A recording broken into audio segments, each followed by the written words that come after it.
우리가 학교에서 배웠던 역사의 첫 페이지를 조용히 떠올려 보십시오.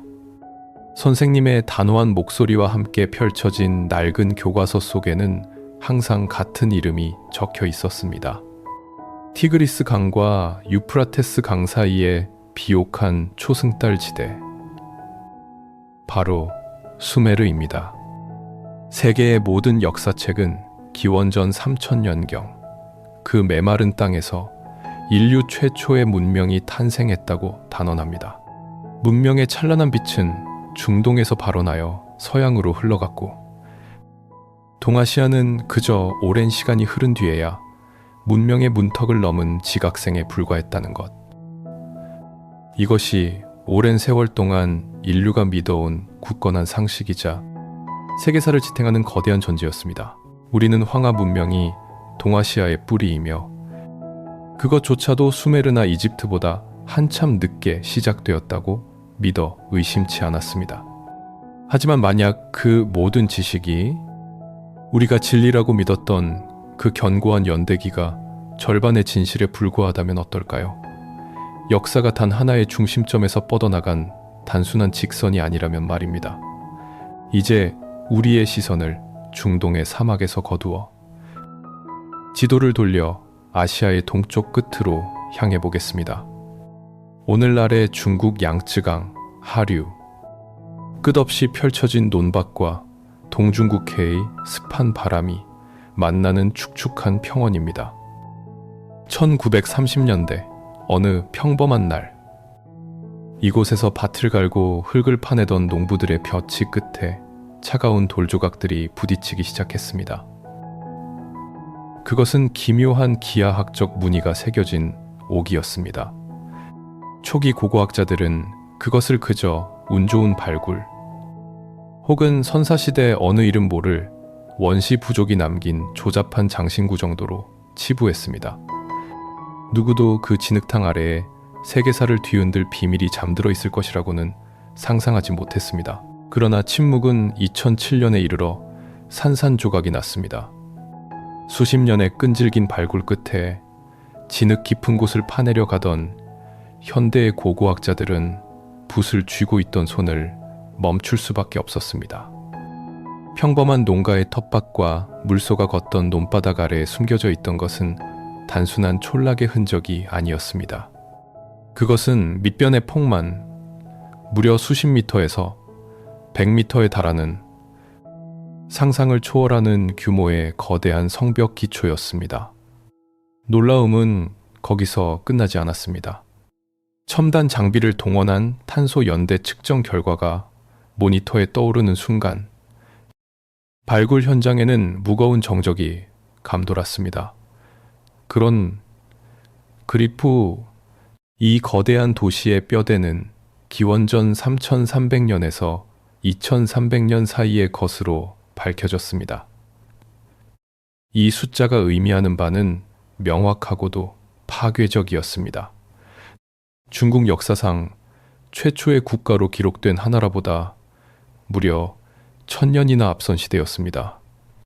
수메르인들이 우르크라는 도시를 건설하고 점토판에 최초의 문자를 새겨 넣으며 문명의 여명을 알리던 정확히 그 무렵이었습니다. 유라시아 대륙 반대편 끝자락. 이름 모를 이 습지대에서도 이미 수만 명의 인구를 통제하고 자연을 개조하는 초거대 문명이 호흡하고 있었던 것입니다. 우리는 이제 진흙 속에서 부활한 이 잊혀진 제국을 량주라고 부릅니다. 양주의 발굴은 단순히 낡은 유물 몇 점을 더 찾아낸 사건이 아닙니다. 그것은 서구 중심의 단선적인 역사관에 던져진 거대한 파문이었습니다.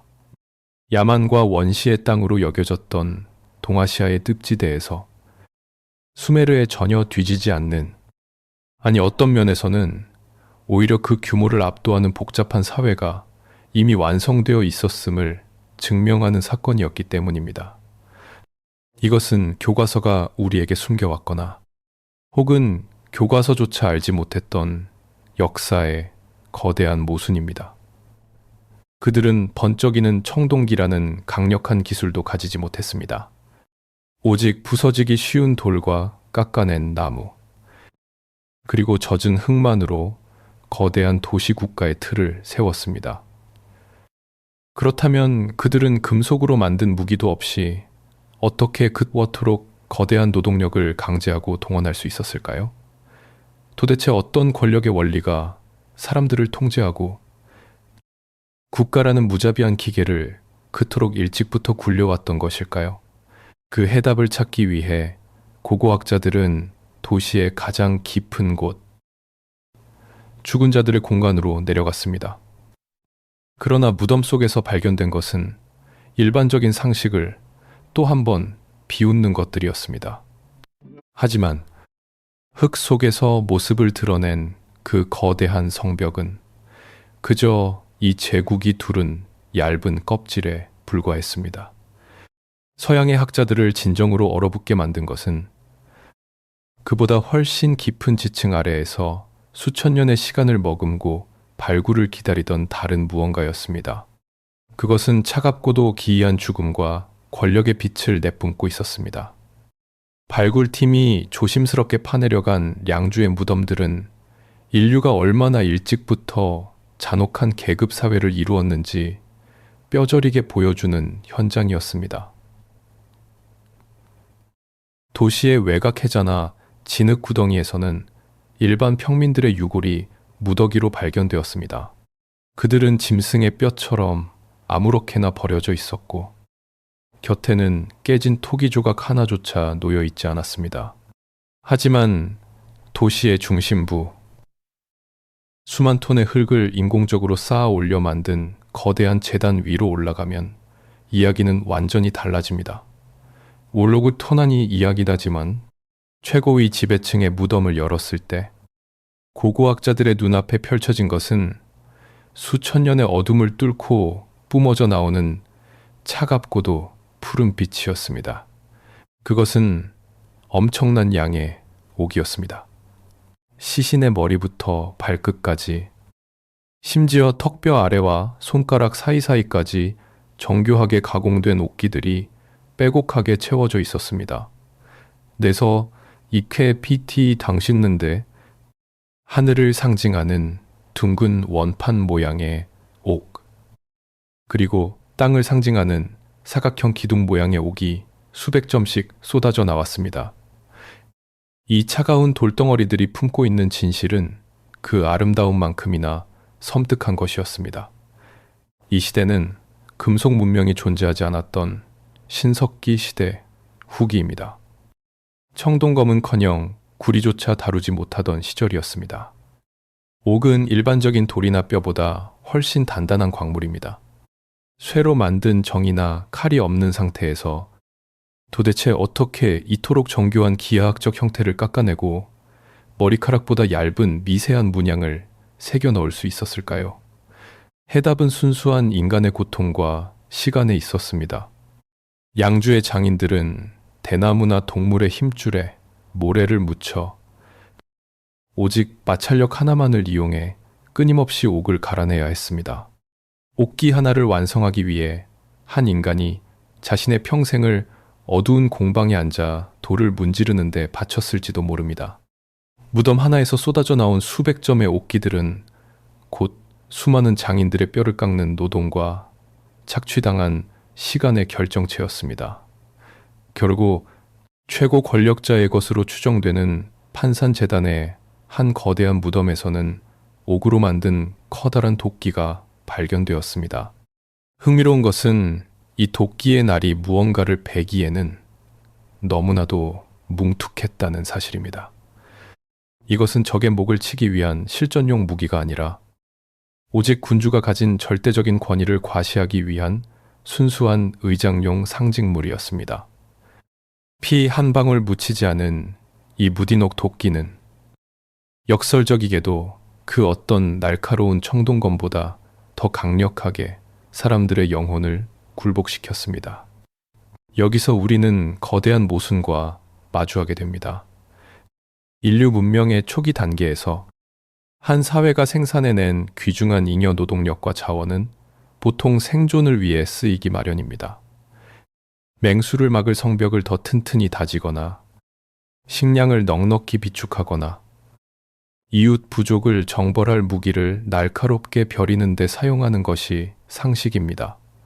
하지만 량주의 지배자들은 그 엄청난 에너지를 밥을 먹여주지도 적을 베어버리지도 못하는 쓸모없는 돌덩어리를 광택내는데 모조리 쏟아부었습니다. 이것이 바로 량주가 보여주는 권력의 본질입니다. 그들은 시퍼런 칼날로 백성의 목을 겨누지 않았습니다.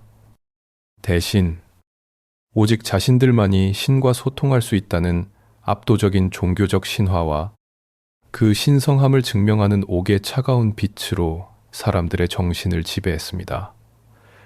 옥은 단순한 보석이 아니라 지배 계급이 독점한 하늘의 언어이자 거역할 수 없는 권력의 물리적 실체였던 것입니다.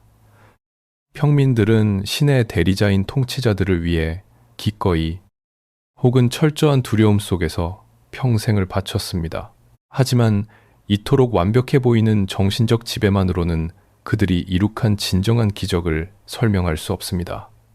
무력보다 강한 것이 신앙이라지만 신앙만으로 거대한 국가의 심장을 수백 년간 멈추지 않고 뛰게 할 수는 없기 때문입니다.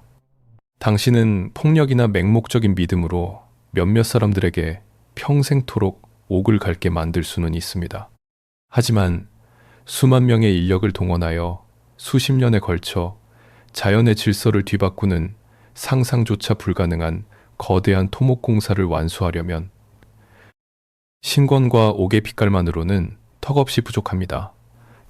그들은 인간의 뼛속 깊은 곳에 자리한 가장 원초적인 욕망, 즉 생존 그 자체의 목줄을 틀어쥐어야만 했습니다. 그들은 더 무서운 것을 통제할 필요가 있었습니다. 바로 생명의 근원인 물이었습니다.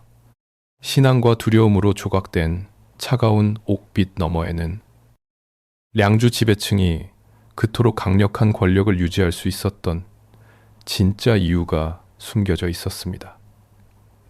고대 사회에서 가장 통제하기 어렵고 동시에 가장 절대적인 힘을 가진 존재는 바로 자연이었습니다.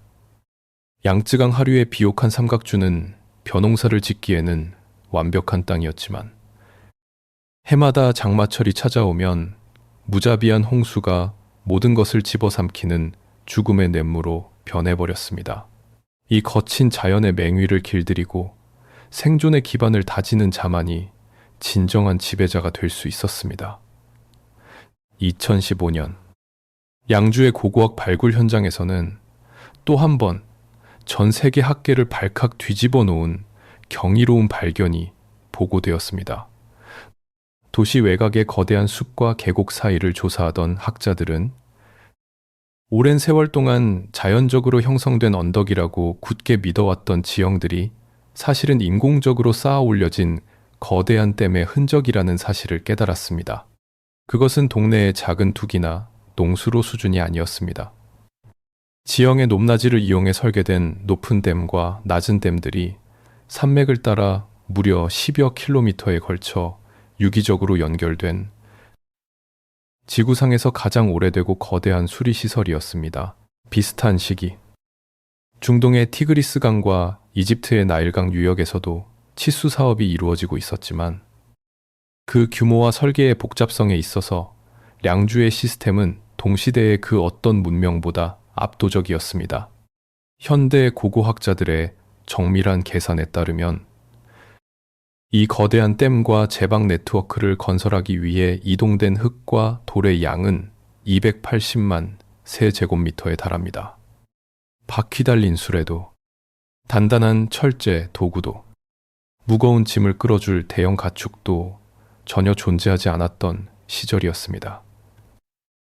오직 수만 명의 사람들이 끈과 나무 산만으로 흙을 파내고 짊어져 나르는 아득한 노동력만이 이 거대한 장벽을 세울 수 있었습니다. 여기서 우리는 진흙 속에서 피어난 고대인들의 놀라운 지혜이자 동시에 끔찍한 착취의 흔적과 마주하게 됩니다.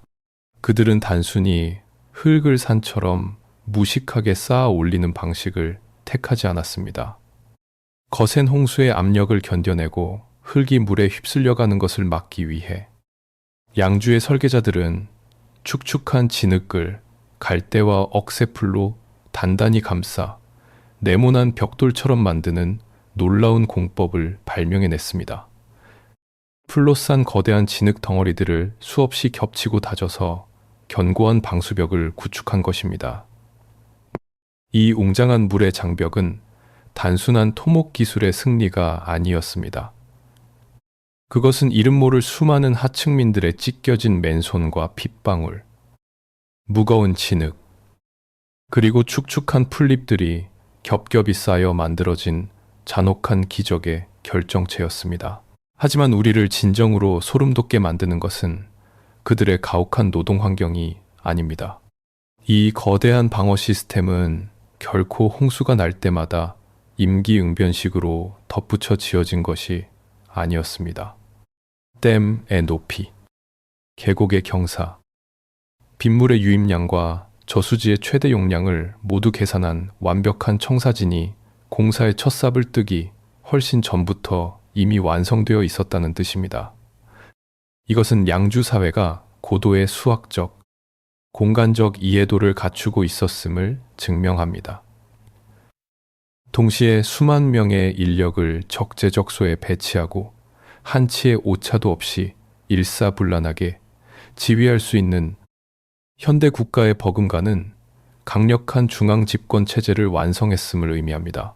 물을 다스리는 자가 곧 천하를 다스렸습니다. 거대한 댐이 막아준 안전한 땅 위에서 가뭄과 홍수의 공포를 떨쳐낸 양주 사람들은 역사상 유례없는 눈부신 농업적 풍요를 누리기 시작했습니다. 넘쳐나는 쌀은 곧 권력의 가장 든든한 물적 기반이 되었습니다. 자연의 거대한 흐름마저 자신들의 완벽한 통제 아래 두었던 이 엄청난 문명에게는 분명 그 모든 자원과 인간을 기획하고 지휘하는 고도로 정교한 중심부가 존재했을 것입니다. 하나의 거대한 유기체처럼 호흡하는 이 제국을 유지하기 위해 그들은 가장 깊숙한 곳에 자신들만의 은밀한 공간을 건설했습니다. 한 문명이 자연의 흐름을 조작할 수 있는 규모에 도달했다면 그것을 뒷받침하는 지휘부는 필연적으로 상상을 초월할 만큼 정교해야 합니다. 그리고 우리가 마침내 그 센터의 내부로 걸어 들어갔을 때 그곳은 세계가 지금까지 알고 있던 그 어떤 고대 도시의 모습과도 완전히 달랐습니다. 우리가 고대 도시라는 단어를 들었을 때 머릿속에 떠올리는 풍경은 대개 비슷합니다. 메마른 흙먼지가 날리는 우루크의 분주한 흙길, 거대한 돌로 포장된 바빌론의 대로, 혹은 마차와 상인들이 뒤엉켜 웅성거리는 광장의 모습일 것입니다. 하지만 거대한 수리시설이 감싸고 있던 양주의 심장부로 들어섰을 때 고고학자들이 마주한 풍경은 우리의 이 모든 고정관념을 보기 좋게 부숴버렸습니다. 그곳에는 흙먼지 날리는 넓은 도로나 수레가 달릴 수 있는 골목이 아예 존재하지 않았습니다. 어메르의 공각 형사기 대신 그 자리를 채우고 있는 것은 끝없이 이어진 물길이었습니다. 양주는 수백 개의 복잡한 운하와 수로가 그물망처럼 도시 전체를 촘촘하게 혈관처럼 연결하고 있는 완벽한 수상 도시였습니다. 말하자면 기원전 3000년 전에 이미 거대하게 완성되어 있던 석기시대의 베네치아였던 셈입니다. 거주지와 궁전, 그리고 거대한 재단들은 모두 인공적으로 높게 다져 올린 진흙 기단 위에 세워졌습니다. 그 섬과 같은 건축물들 사이로 강물이 유유히 흘렀고 양주의 사람들은 두 발로 흙길을 걷는 대신 통나무를 파서 만든 날렵한 배를 타고 수로를 미끄러지듯 이동했습니다. 아침이 밝아오면 수많은 배들이 물살을 가르며 도시의 핏줄을 타고 움직였습니다. 어떤 배는 외곽의 풍요로운 들판에서 갓 수확한 곡식을 가득 싣고 중심부로 향했고, 어떤 배는 먼 산에서 캐낸 거대한 목재나 귀중한 옥석을 실어 날랐을 것입니다. 물의 흐름 자체가 이 거대한 제국의 완벽한 물류망이자 가장 빠른 고속도로였습니다. 하지만 이 기이하고도 매혹적인 물의 도시가 우리에게 던지는 진정한 충격은 그 낭만적인 풍경 뒤에 숨겨진 철저한 관리 시스템에 있습니다. EET, 도시의 중심부. 최고의 지배층의 거주지로 추정되는 모자오산 유적 근처에서 고고학자들은 거대하고 특이한 구덩이들을 잇따라 발견했습니다. 두꺼운 재와 수트로 덮인 그 층을 파내려가자 불에 타서 새까맣게 탄화된 쌀알들이 끝도 없이 쏟아져 나왔습니다. 정밀한 측정 결과 이 거대한 국가 창고 한 곳에 보관되어 있던 쌀의 양만 무려 수만 킬로그램에 달하는 것으로 밝혀졌습니다. 이 엄청난 양의 검게 탄 쌀알들이 증명하는 바는 명확하고도 무섭습니다. 양주 사회에는 직접 진흙탕에 들어가 농사를 짓지 않고도 풍족하게 먹고 살 수 있는 계급이 수없이 존재했다는 뜻입니다. 평생을 어두운 방에서 옥을 갈아내는 장인들, 거대한 댐을 짓기 위해 지형을 계산하는 설계자들, 그리고 하늘의 뜻을 독점하며 거대한 권력을 행사하던 지배층과 사제들까지 말입니다. 이 거대한 비농업 인구를 먹여 살리기 위해 양주의 권력자들은 백성들로부터 막대한 양의 쌀을 세금으로 거두어들이고 이를 중앙에서 통제하는 고도의 조세 시스템을 갖추고 있었습니다. 우리는 흔히 석기 시대라고 하면 짐승의 가죽을 두르고 사냥을 하는 원시적인 부족 사회만을 상상합니다. 그러나 양주의 흙 속에서 쏟아져 나온 이 거대한 곡물 창고는 이들이 이미 정교한 행정력을 바탕으로 물자 배분 시스템을 운용하던 석기 시대의 공무원 사회였음을 강력하게 시사합니다. 거대한 곡물 창고를 채우고 비우는 과정은 철저한 계산과 행정 관료들의 감시 없이는 불가능한 일입니다.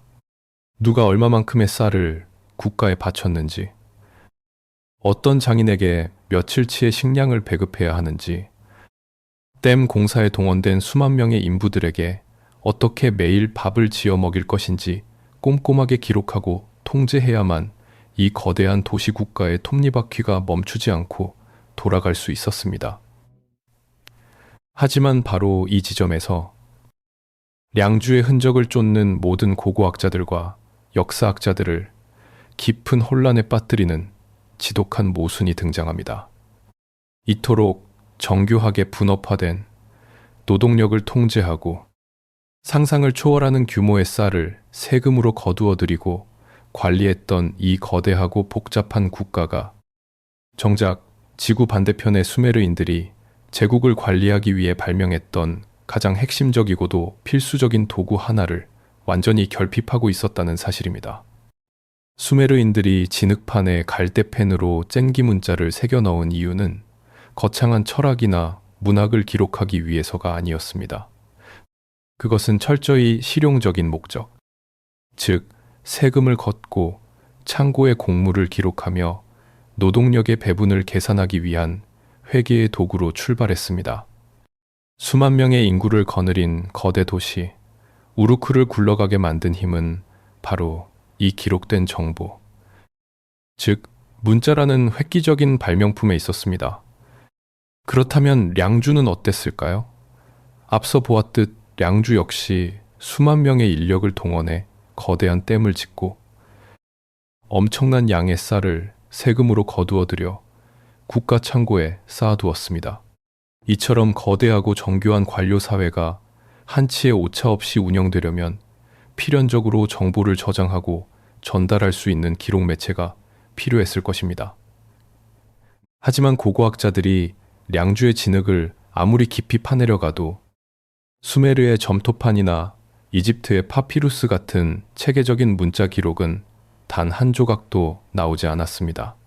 대나무나 나무 껍질에 적어 썩어 없어졌을 가능성을 감안하더라도 돌이나 도자기 위에조차 일상적인 행정을 위한 긴 문장의 흔적은 전무했습니다. 이것은 세계 고고학계를 깊은 수렁에 빠뜨렸습니다. 고도로 발달한 거대 제국이 보편적인 문자를 가지지 않았다는 것은 역사학의 기본 상식으로는 도저히 성립할 수 없는 거대한 모순이었기 때문입니다. 그렇다고 그들에게 기호 자체가 아예 없었던 것은 아닙니다.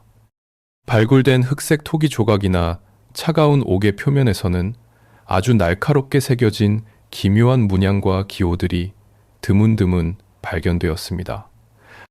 특히 량주의 옥기마다 공통적으로 반복해서 나타나는 반인반수의 신수 문양, 즉 인간의 몸에 야수의 험악한 얼굴을 한 그 압도적인 형상은 극도로 정교하고 복잡한 상징 체계를 갖추고 있었습니다. 그러나 이러한 기호들은 결코 수메르의 액기 문자처럼 누구나 배우고 읽을 수 있는 보편적인 문장으로 진화하지 않았습니다.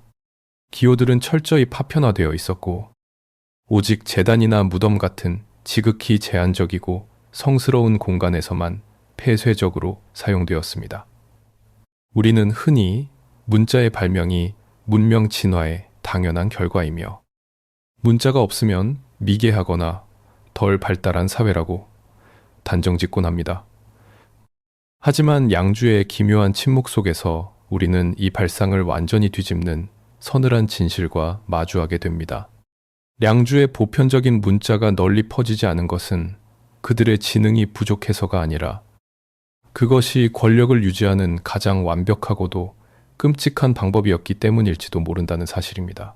문자는 필연적으로 정보의 확산과 공유를 가져옵니다. 누군가 글을 발명하고 그것이 사회에 퍼져나가면 정보는 더 이상 소수만의 전유물이 될 수 없습니다.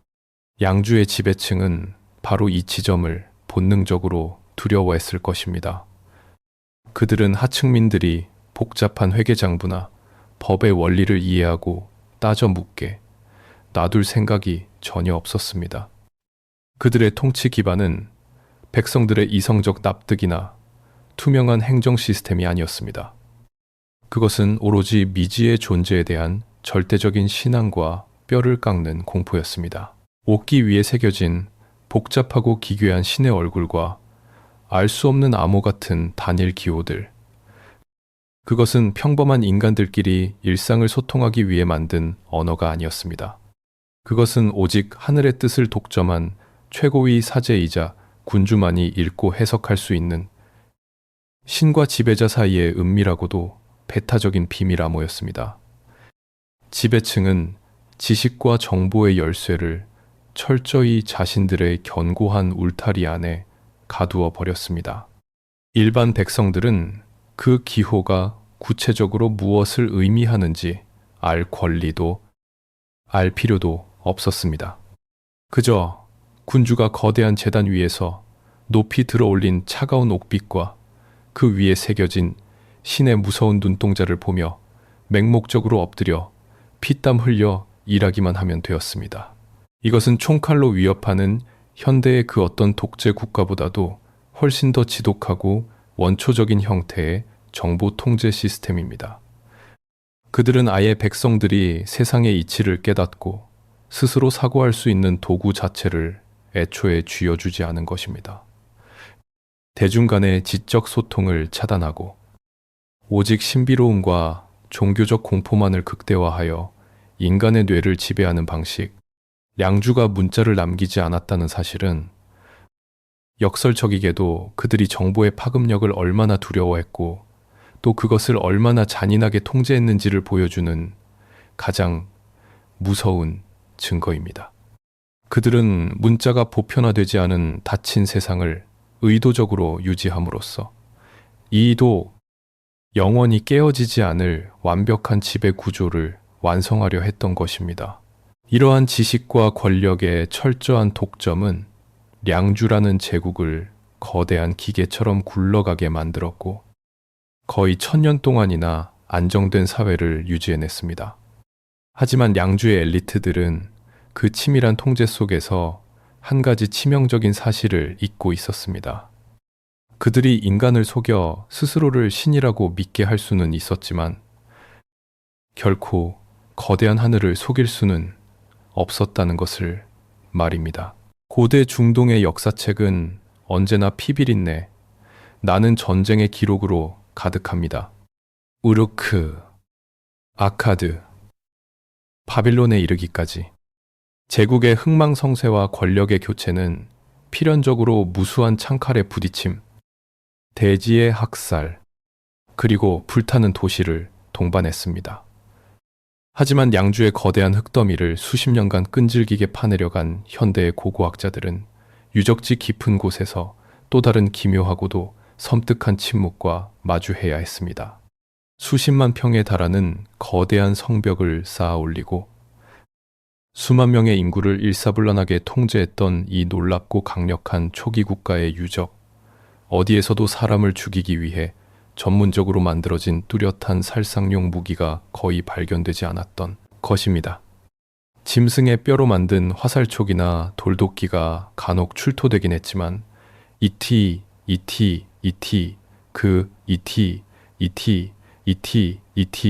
그리고 이로네팅하에서 그것은 철저하게 일상적인 사냥을 위한 도구이거나 제사장의 권위를 상징하는 의례용 장식품에 불과했습니다.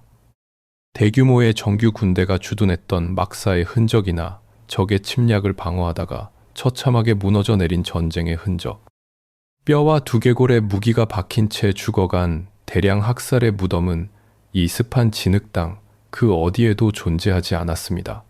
강력한 군대도 예리한 무기도 존재하지 않는 거대한 제국. 우리는 흔히 이런 모습을 상상하며 전쟁의 참혹함이 완전히 배제된, 평화롭고 완벽하게 조율된 이상적인 원시 농경 사회를 떠올릴지도 모릅니다. 그러나 이 고요하고 평화로운 표면 아래에 은밀하게 숨겨져 있던 진실은 오히려 그 어떤 물리적 폭력이나 피 흘리는 전쟁보다 훨씬 더 서늘하고 잔혹한 통치 방식을 가리키고 있습니다. 양주의 최고 엘리트들은 무장한 군대의 창끝이나 날카로운 칼날로 백성들의 목을 겨누며 억지로 복종을 강요할 필요조차 없었습니다. 그들이 이 거대한 사회를 유지하기 위해 발명해낸 가장 강력하고 치명적인 무기는 쇠나 돌처럼 눈에 보이는 물질로 만들어진 것이 아니었습니다. 그것은 바로 사람들의 머릿속 가장 깊은 곳에 교묘하게 심어놓은 맹목적인 공포와 보이지 않는 하늘에 대한 맹렬한 신앙이었습니다. 어두운 무덤 속에서 출토된 모든 차가운 옥기마다 집요하리만치 정교하게 새겨져 있는 그 기괴한 신의 얼굴을 다시 한번 떠올려 보십시오. 인간의 몸통에 야수의 험악한 얼굴을 융합해 놓은 그 압도적인 형상은 단순히 풍요를 기원하는 숭배의 대상을 넘어 절대로 거역할 수 없는 끔찍한 징벌의 상징이었습니다. 만약 누군가 국가에 세금으로 바쳐야 할 쌀을 몰래 숨기거나 댐을 쌓고 운하를 파는 고된 노동을 거부하고 도망친다면 어떻게 되었을까요? 량주에서는 무장한 군인이 달려와 반역자의 가슴에 칼을 꽂는 대신 거대한 옥 장식을 두른 사제가 제단 위로 나타나 신의 무서운 저주를 내렸을 것입니다. 거친 홍수를 통제하고 하늘의 뜻을 독점한 최고 지배층의 명령을 감히 거역하는 것은 단순히 국가의 법을 어기는 범죄가 아니라 우주의 절대적인 질서를 거스르고 영혼 전체가 영원히 파멸되는 가장 끔찍한 죄악으로 여겨졌습니다. 이것은 단 한 방울의 피도 땅에 흘리지 않고도 수만 명의 살아있는 인간들을 온순한 노예처럼 부릴 수 있는 인류 역사상 가장 고도화되고 지독한 형태의 폭력입니다. 인간의 육체를 파괴하는 물리적인 무기는 필연적으로 분노와 저항을 부를 수 있지만 인간의 영혼 자체를 옥죄는 심리적인 무기는 사람들 스스로 자신의 손발을 보이지 않는 사슬로 묶게 만듭니다. 양주의 헐벗은 백성들은 진흙탕 속에서 혹독한 노동에 시달리면서도 그것을 부당한 착취라고 억울해하지 못했을 것입니다. 오히려 그 고통스러운 노동이야말로 자신들을 재앙에서 구원해 줄 신을 기쁘게 하는 가장 성스러운 의식이라고 굳게 믿었을 것입니다. 량주 사회가 외부의 거대한 군사적 위협이나 내부의 피비린내, 나는 하층민의 반란 없이 무려 1000년 가까운 긴 세월 동안 놀라운 안정을 유지할 수 있었던 비결이 바로 여기에 있습니다. 신앙이라는 이름으로 포장된 정교하고도 무자비한 세뇌 시스템이 칼을 든 군대를 대신하여 완벽한 통제의 그물을 이 사회 전체에 덮어 씌웠던 것입니다. 하지만 군대와 무기가 없는 철저한 신정 국가의 가장 치명적인 전략적 약점은 권력의 절대적인 정당성이 오로지 변덕스러운 자연현상과 알 수 없는 신의 뜻에 위태롭게 기대고 있다는 점입니다. 당신이 아무리 사람들의 마음을 완벽하게 통제하고 미지의 공포를 뼛속 깊이 주입하여 절대적인 권력을 쥐고 있다 하더라도 그 무형의 권력은 인간이 결코 통제할 수 없는 거대한 자연의 분노 앞에서는 한순간에 무기력해질 수밖에 없습니다. 양주의 백성들은 지배자들이 거대한 댐으로 자신들을 굶주림과 파괴적인 홍수로부터 안전하게 지켜준다는 굳건한 전제하에 그 가혹한 정신적 통치를 견뎌내고 신의 대리자 앞에 기꺼이 엎드렸던 것입니다. 그렇다면 만약 그 믿음의 기반이 송두리째 무너져 내린다면 어떤 일이 벌어질까요? 당신이 오로지 영적인 힘과 종교적인 권위에만 철저하게 기대어 세상을 통치할 때 당신의 그 절대적인 권력은 신이 당신의 목소리에 귀를 닫는 바로 그 순간 무참히 무너져 내리게 됩니다. 그리고 그 파멸의 날은 마침내 거대한 바다의 방향으로부터 무자비하게 밀려오고 있었습니다. 량주의 발굴 현장에서 학자들을 가장 당혹스럽게 만든 것은 찬란한 유물들이 아니라 그 유물들 바로 위를 무겁게 짓누르고 있는 거대한 침묵의 지층이었습니다. 눈부신 옥기와 정교한 도자기, 수시된 쌀알들이 흩어져 있는 문명의 흔적 위로 뜬금없이 나타나는 것은 두께가 무려 1m에서 2m에 달하는 샛노란 진흙층이었습니다. 이 두꺼운 황색 점토층은 단 하나의 예외도 없이 량주 유적지 전체를 마치 거대한 수위처럼 완벽하게 덮고 있었습니다. 지질학자들과 고고학자들이 이 흙의 성분을 분석했을 때 모니터에 떠오른 결과는 인류가 쌓아 올린 오만한 권력이 자연 앞에서 얼마나 티끌처럼 무너질 수 있는지를 보여주는 섬뜩한 사망 진단서와도 같았습니다. 이 노란 진흙은 오랜 세월에 걸쳐 서서히 쌓인 일반적인 퇴적물이 아니었습니다. 그것은 엄청난 유속과 파괴력을 가진 거대한 물보라가 한순간에 휩쓸고 지나가며 모든 것을 덮어버린 끔찍한 대홍수의 명백한 지질학적 증거였습니다. 이러니 모반 기원전 2300년경 지구의 기후 시스템에 치명적인 이변이 발생하기 시작했습니다. 오늘날 우리가 엘니뇨라고 부르는 기후 현상이 극단적으로 요동치면서 양쯔강 하류 지역에는 한 번도 경험해보지 못한 엄청난 양의 폭우가 쏟아졌습니다. 게다가 온난화로 인해 해수면까지 상승하면서 동중국해의 바닷물이 강을 거슬러 내륙 깊숙한 곳까지 잔인하게 밀고 들어왔습니다. 양주를 지탱하던 권력의 핵심은 언제나 물을 통제하는 능력이었습니다. 백성들은 사제들이 옥을 들어 올리면 신이 홍수를 막아줄 것이라 믿었고 그 절대적인 믿음 아래 수십 킬로미터에 달하는 세계 최대 규모의 댐을 짓고 또 지었습니다.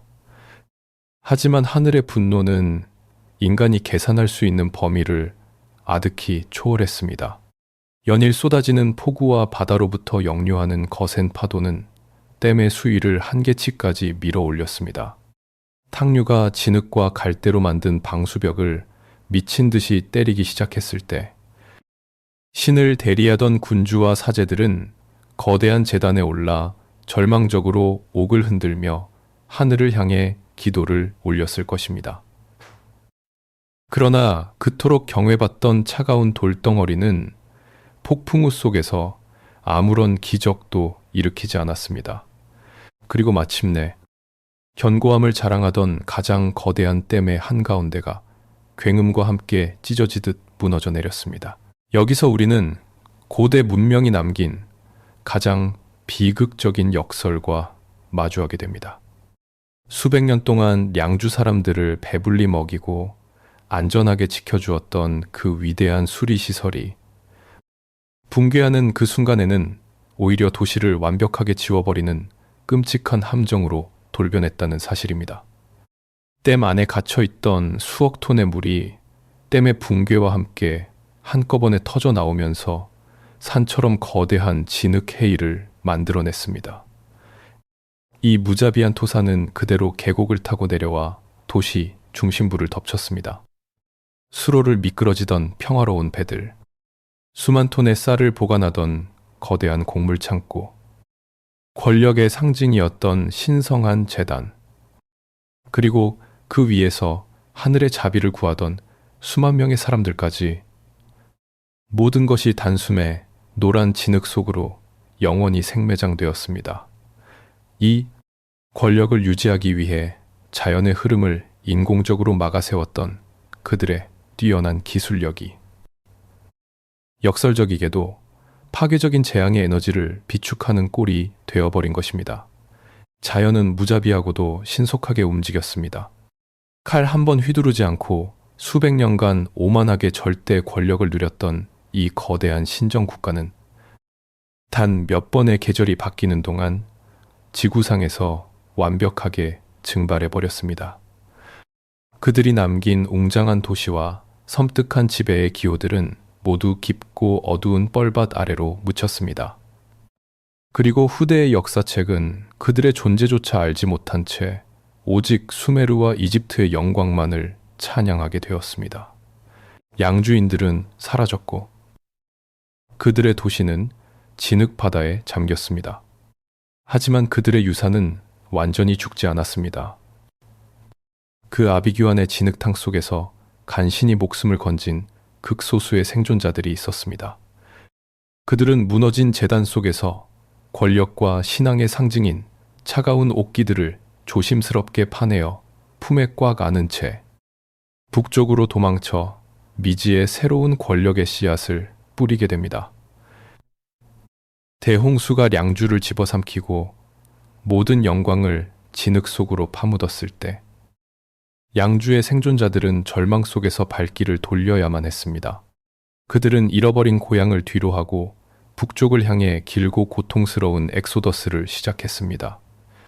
배를 타고 강을 거슬러 오르거나 거친 산맥을 넘으며 그들은 굶주림과 추위와 싸웠을 것입니다.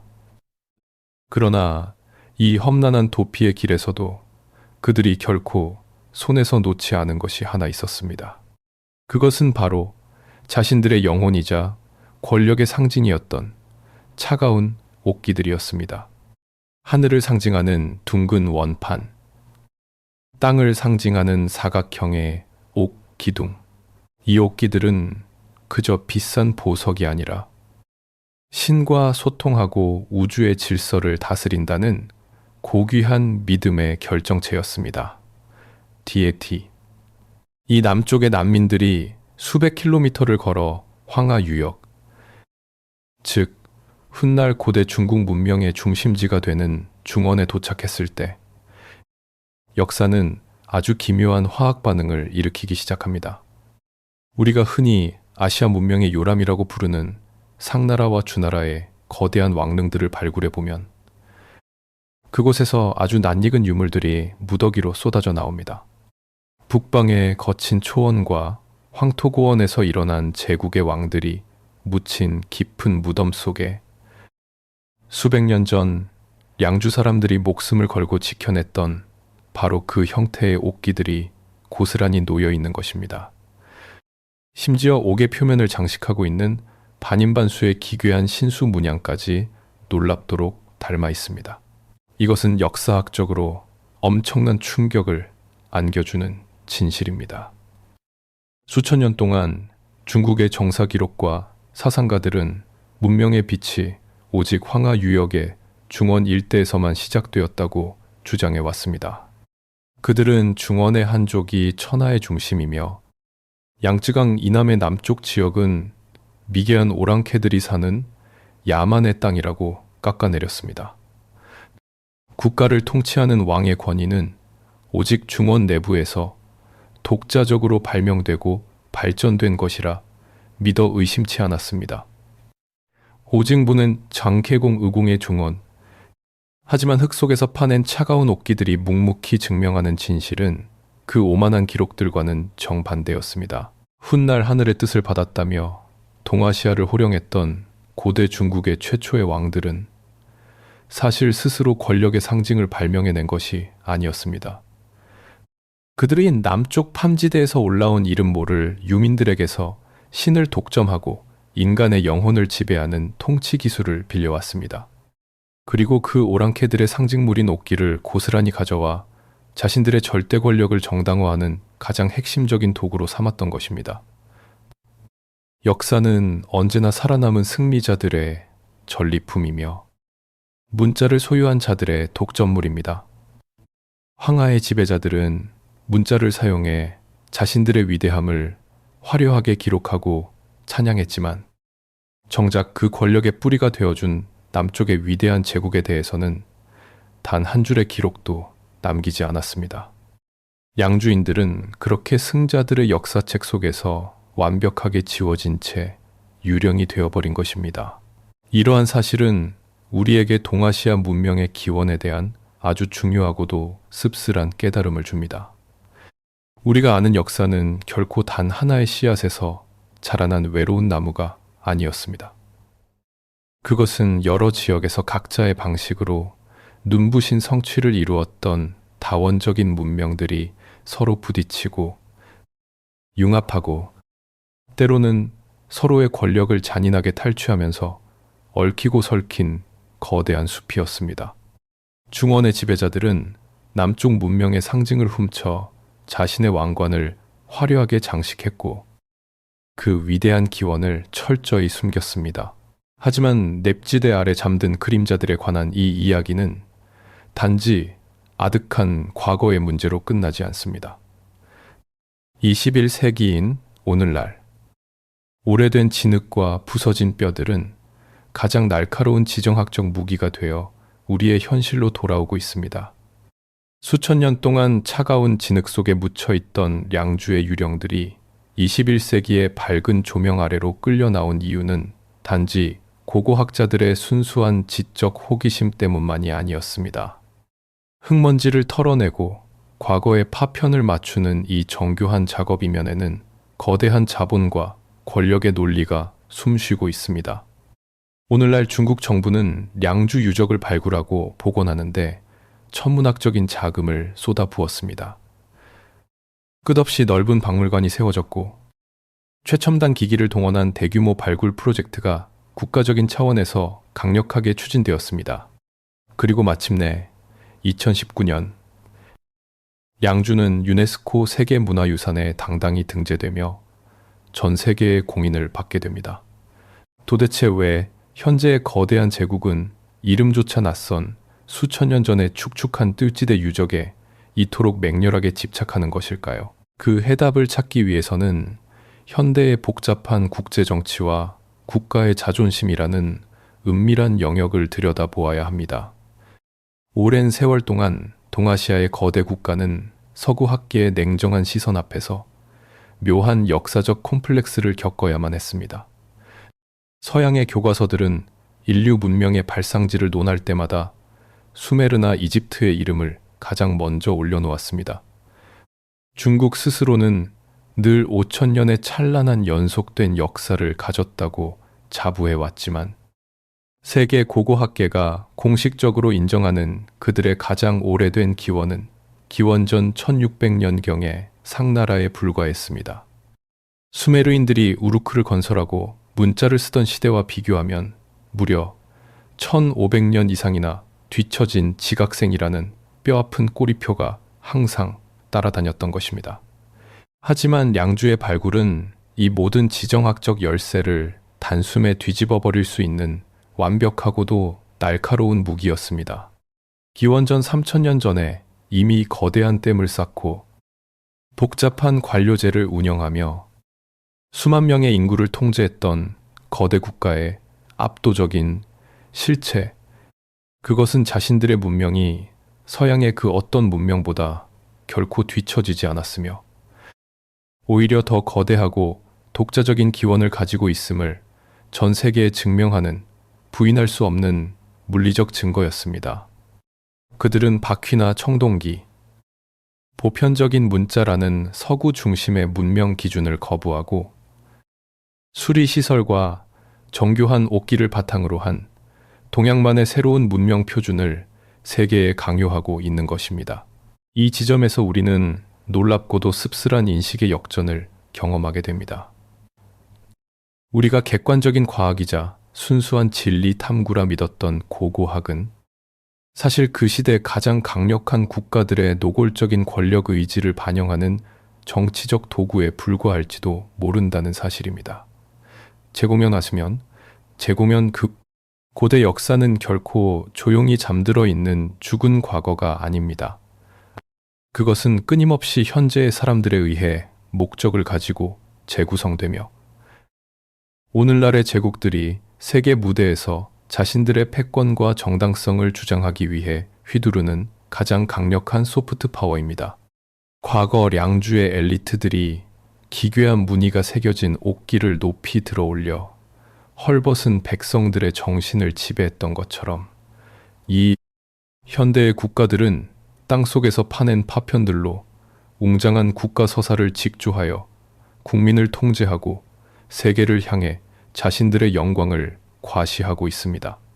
과거의 고통스러운 진실은 온데간데 없이 사라지고 오직 현재의 거대한 필요에 맞게 화려하게 재단된 영웅적인 서사만이 남았습니다. 승자들의 역사책에서 철저히 소외되고 버림받았던 남쪽 탐지대에 잊혀진 패배자들은 수천 년의 아득한 세월을 뛰어넘어 이제 자신들의 존재를 철저히 지워버렸던 바로 그 후손들의 위대함을 증명하기 위해 눈부신 조명 아래 강제로 전시되고 있습니다. 역사의 아이러니란 이토록 잔인하고도 치밀하게 돌아갑니다. 인간이 권력을 탐하고 역사를 조작하려는 본성은 돌을 갈아 옥을 만들던 아득한 그 시절이나 거대한 자본으로 세상을 지배하려는 지금이나 조금도 변하지 않았음을 이 오래된 진흙땅은 묵묵히 폭로하고 있습니다. 량주의 유령은 거친 뻘밭을 뚫고 다시 살아났습니다. 하지만 그것은 자신들이 겪었던 오만함과 진짜 파멸의 경고를 들려주기 위해서가 아니라 오늘날 새로운 제국들의 거대한 야망에 충실히 복무하기 위해서입니다. 그러나 수십 세기의 시간을 단숨에 집어삼킨 거대한 자연의 분노 앞에 섰던 그들처럼 지금 우리는 혹시 그들이 과거에 저질렀던 똑같은 교만을 더 큰 규모로 반복하고 있는 것은 아닐까요? 양쯔강 하류에 젖은 진흙 속에서 발굴된 량주의 유적과 중동의 사막에 남겨진 수메르의 점토판은 겉보기에는 너무나도 다른 길을 걸어온 것처럼 보입니다. 동양과 서양, 옥기와 엔기 문자, 찻지대와 모래벌판이라는 극명한 차이에도 불구하고 이 두 문명이 들려주는 이야기의 본질은 놀랍도록 일치합니다. 인류는 무자비한 자연으로부터 생존하기 위해 거대한 집단을 이루었고 필연적으로 소수가 다수의 노동력을 철저하게 착취하고 영혼을 굴복시키는 끔찍한 권력의 기계를 만들어냈습니다. 수메르인들이 문자와 장부를 통해 세상을 계산하고 통제했다면 양주인들은 거대한 댐과 짐승의 눈동자가 새겨진 차가운 옥기로 사람들의 마음을 잔인하게 추함해었습니다. 그들은 각자의 방식으로 자연을 거스르며 당시 인류가 도달할 수 있는 가장 높은 지배의 탑을 쌓아 올렸습니다. 그들은 자신들의 치밀한 권력 구조가 영원히 흔들림 없이 지속될 것이라 믿었을 것입니다.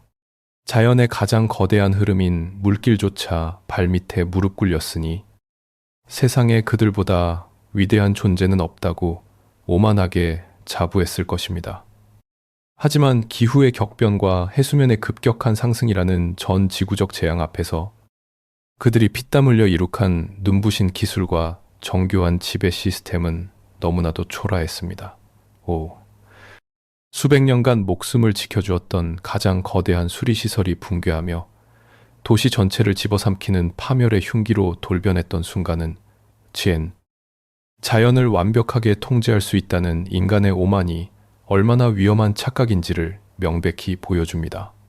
아무리 강력한 종교적 권력으로 무장한 문명이라도 대자연이 깊은 숨을 내쉬는 순간 한 줌의 진흙으로 돌아갈 수밖에 없다는 것. 이것이 량주가 수천 년의 침묵을 깨고 우리에게 던지는 가장 뼈아픈 경고입니다. 오늘날 우리의 화려한 모습을 조용히 되돌아보십시오. 우리는 량주인들이 상상조차 하지 못했던 강철과 콘크리트로 마천루를 세우고 보이지 않는 전파와 디지털 데이터로 전 세계를 순식간에 장악하는 문명의 정점에 서 있습니다. 댐을 짓는 것을 넘어 원자를 쪼개고 유전자를 편집하며 우리 스스로 지구를 지배하는 전능한 신이라고 착각하고 있습니다. 국가들은 권력을 위해 보이지 않는 정보전쟁을 벌이고 사람들은 쏟아지는 숫자에 얽매여 자신도 모르는 사이에 거대한 시스템의 소모품으로 살아갑니다. 그러나 량주의 하늘을 뒤덮었던 재앙의 그림자는 지금 이 순간에도 형태를 바꾸어 우리 머리 위로 드리워지고 있습니다. 빙하는 무서운 속도로 녹아내리고 바다는 끓어오르며 예측할 수 없는 기상이변이 우리의 견고한 해안 도시들을 시시각각 위협하고 있습니다. 만약 이대로 탐욕의 시간이 흘러 까마득한 세월이 지난 후 통제하지 못한 기후의 분노로 인해 대륙이 찢어지고 우리가 자랑하던 메가시티들이 차가운 바닷속과 끈적한 진흙 아래로 속절없이 가라앉아 버린다면 어떻게 될까요? 먼 미래의 어느 날 살아남은 후손이나 우주의 새로운 지적, 생명체가 거대한 해저 지층을 파내려가다 마침내 우리의 흔적과 마주하게 될지도 모릅니다. 썩지 않는 기괴한 플라스틱 조각들과 화석이 되어버린 스마트폰의 껍데기, 침묵해버린 데이터 서버의 앙상한 뼈대들을 조심스럽게 파내면서 말입니다. 그들은 과거 우리가 량주의 차가운 옷길을 바라보며 느꼈던 똑같은 혼란과 짙은 경외감에 사로잡힐 것입니다. 그리고 부서진 플라스틱을 맞추며 텅 빈 심연의 바다를 향해 묻게 될 것입니다. 대자연의 흐름마저 완벽하게 지배하려 했던 이 놀랍고도 오만한 유령들은 도대체 누구였으며 그토록 압도적인 기술을 가졌음에도 왜 이토록 허망하게 멸망해버렸는가 하고 말입니다.